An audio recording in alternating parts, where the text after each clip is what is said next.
वहाँ से मेरे पास मैसेजेस आ रहे हैं, मैं यूट्यूब पे देख रहा हूँ, कमेंट्स में देख रहा हूँ, बाकी जो बड़े बड़े यूट्यूबर्स हैं वो पोस्ट डाल रहे हैं, सब में एक कॉमन मिस्टेक है।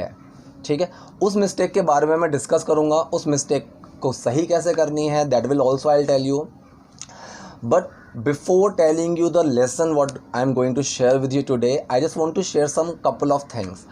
सबसे पहले तो हैप्पी टीचर्स डे सबको। टीचर्स की मैं रिस्पेक्ट क्यों करता हूँ, मैं इस चीज़ को बता देता हूँ। हम सब जानते हैं कि वो हमें सिखाते हैं, that's a different point.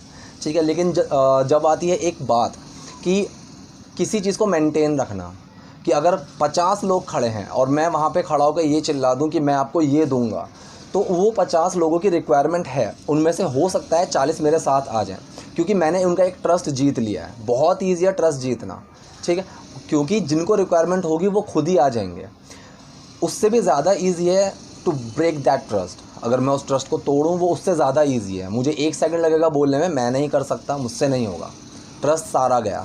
But the most difficult part starts when you maintain that trust. उस ट्रस्ट को मेंटेन रखना सबसे मुश्किल पार्ट होता है, और एक टीचर के लिए सबसे ज़्यादा मुश्किल चीज़ यही रिस्पॉन्सिबिलिटी होती है, how will you maintain that trust. कि जो आपके स्टूडेंट्स आपसे जुड़े हैं, उन्होंने कुछ सोच के आपके साथ जुड़े हुए हैं, उनके पास एक रिस्पॉन्सिबिलिटी है।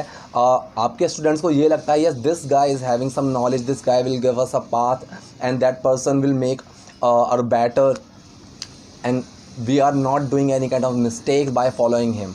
तो ये सारी चीज़ें एक बंदे के दिमाग में होती हैं, एक स्टूडेंट के दिमाग में होती हैं, तब वो किसी इंसान को फॉलो करता है।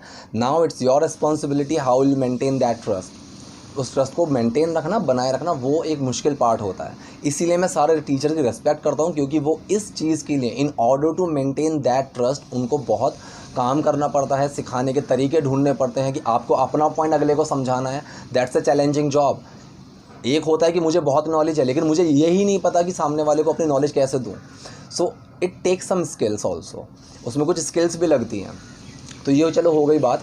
अब आते हैं हमारे मिस्टेक वाले पार्ट पे, जो मैं बोला था सुबह से मिस्टेक हो रही हैं। टीचर्स डे मेरे पास इस तरह से आ रहा है, इन 2 तरीके से हैप्पी टीचर्स डे आ रहा है लिखा हुआ। मैंने एक वीडियो बनाई थी अबाउट एपोस्ट्रॉफी एस, उसमें मैंने आपको एक चीज़ क्लियर बताई थी। अगर 2 तरीके के मेरे पास प्लूरल होते हैं, एक होता है जिसमें मैं एंड में एस लगा सकता हूँ, जैसे बॉयज़, गर्ल्स, लॉयर्स, टीचर्स, इस तरह से। दूसरे होते हैं जिनमें मैं एस नहीं लगा सकता। ठीक है, जैसे मैन, वुमेन, ये अपने आप में ही प्लूरल हैं। पब्लिक, ठीक, क्राउड, ये अपने आप में ही प्लूरल है, इनके साथ मैं एस नहीं लगा सकता, एस नहीं लगेगा इनके साथ। तो जब हम एपोस्ट्रॉफी लगाने की बात आती है ऐसे वर्ड्स के साथ जिनके अंदर ऑलरेडी एस है, बॉयज़ कि लड़के हैं, अब मैं बोलूँ लड़कों का स्कूल है, अब टीचर्स डे है, तो एक टीचर का नहीं है। अगर मैं टीचर के बाद एपोस्ट्रॉफी एस लगा दूंगा तो वो एक टीचर की बात हो जाएगी। एक टीचर का नहीं है, सब टीचर्स का डे है आज, तो टीचर्स लिखेंगे, उसके बाद सिर्फ एपोस्ट्रॉफी लगानी है, एस नहीं लगाना है, सिर्फ एपोस्ट्रॉफी साइन जो होगा ऊपर का वो लगा देना है।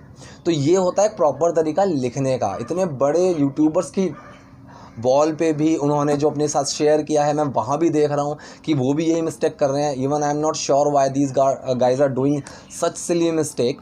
ओके, सो अब अगर आप किसी को विश करते हैं, विश करेंगे, या फिर आप कहीं देखते हैं कि किसी ने इस तरीके से विश किया हुआ है, so let that person know about their mistake, कि उसने ये गलती करी है, और वहाँ पे आप उसको बताइए कि टीचर्स डे में टीचर्स के बाद एपोस्ट्रॉफी लगाना है। टीचर के बाद एपोस्ट्रॉफी एस नहीं लगेगा, और बिना एपोस्ट्रॉफी के भी टीचर्स डे बोलना गलत है। ठीक है, तो यही था आज की क्लास। अगर आपको पसंद आई है तो वीडियो को लाइक करिए, नए हैं तो सब्सक्राइब कीजिए। Thank you.